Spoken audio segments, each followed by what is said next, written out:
नमस्कार दोस्तों, आप सभी का स्वागत है यूपी तक पर। उत्तर प्रदेश के जौनपुर से बड़ी खबर आ रही है। दरअसल बाहुबली और पूर्व सांसद धनंजय सिंह को अपहरण के मामले में दोषी करार दिया गया था। अब उनको सजा दे दी गई है। जी हां, उनको 7 साल की सजा सुनाई गई है। 7 साल की जेल, साथ ही साथ 50,000 का जुर्माना भी दिया गया है। उनके साथ उनके सहयोगी संतोष सिंह पर भी बराबर सजा दी गई है, यानी कि उनको भी 7 साल की जेल और 50,000 का जुर्माना दिया गया है। इसके साथ ये तय हो गया कि अब वो चुनाव नहीं लड़ पाएंगे। दरअसल अगर 2 साल से अधिक सजा होती है तो आप चुनाव नहीं लड़ सकते हैं। ऐसे में अब धनंजय सिंह जौनपुर से लोकसभा का चुनाव नहीं लड़ पाएंगे। आज की स्थिति में अगर वो कोई स्टे ऑर्डर ले आते हैं, हाई कोर्ट सुप्रीम कोर्ट से कोई स्टे ले आते हैं, तब जाकर कोई मामला बनता है। लेकिन अभी उनको 7 साल की सजा हो गई है। ऐसे में धनंजय सिंह का चुनाव लड़ना अब बिल्कुल मुश्किल है। अब वो चुनाव नहीं लड़ पाएंगे। आपको बता दें कि ये मामला जो है वो मई का है, मई 2020 का। नमामि गंगे प्रोजेक्ट के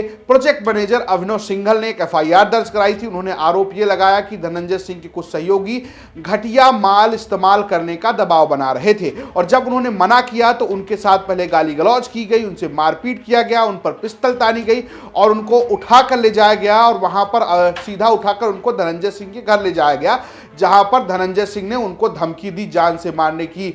तो कुल मिलाकर ये रंगदारी और अपहरण का मामला था जिसमें धनंजय सिंह को सजा दी गई है। और पहली बार है जब धनंजय सिंह को किसी मामले में दोषी करार दिया गया था और उनको सजा हो गई है। धनंजय सिंह के ऊपर तमाम केस चलते रहे हैं, लगातार उन पर कई सारे मुकदमे रहे हैं।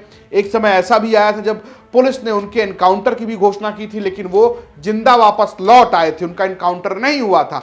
लेकिन अब जिस तरीके से धनंजय सिंह को 7 साल की सजा दी गई है, उसके बाद से जौनपुर की पॉलिटिक्स पर गहरा असर पड़ता हुआ नजर आ रहा है। दरअसल यहां पर भारतीय जनता पार्टी ने अपने प्रत्याशी की घोषणा कर दी है। कृपाशंकर सिंह प्रत्याशी हैं और उसके बाद से धनंजय सिंह ये दावा ठोक रहे थे।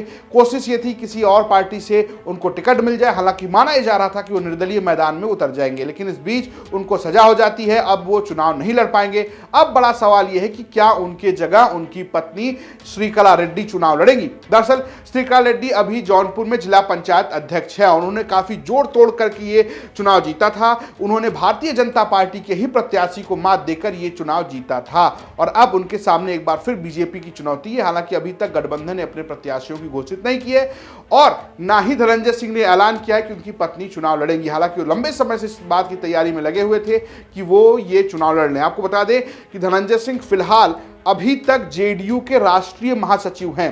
पहले वो इंडिया गठबंधन से टिकट चाह रहे थे, क्योंकि जेडीयू जो है वो इंडिया गठबंधन की साथी थी, लेकिन नीतीश कुमार बिहार में भारतीय जनता पार्टी के साथ चले गए, जेडीयू पलट गई।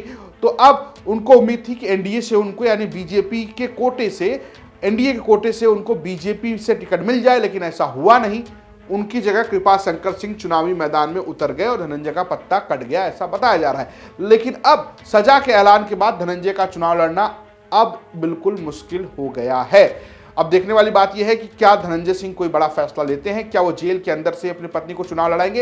ये पहली बार नहीं होगा जब धनंजय सिंह जेल के अंदर से कोई चुनाव लड़ते नजर आएंगे। धनंजय सिंह इससे पहले जेल में रहते हुए विधायक भी रह चुके हैं, तो ये कारनामा भी वो कर चुके हैं। देखने वाली बात यह है कि क्या वो अपनी पत्नी को चुनावी मैदान में उतारेंगे और अगर उतारेंगे तो उनको कैसे आगे लेकर जाएंगे, ये भी देखना बड़ा दिलचस्प होगा। फिलहाल ये स्टोरी भेजी थी हमारे सहयोगी राजकुमार सिंह ने, प्रस्तुत किया हमारे जर्नल और कैमरे के पीछे है कमर। देखते रहिए यूपी तक। नमस्कार।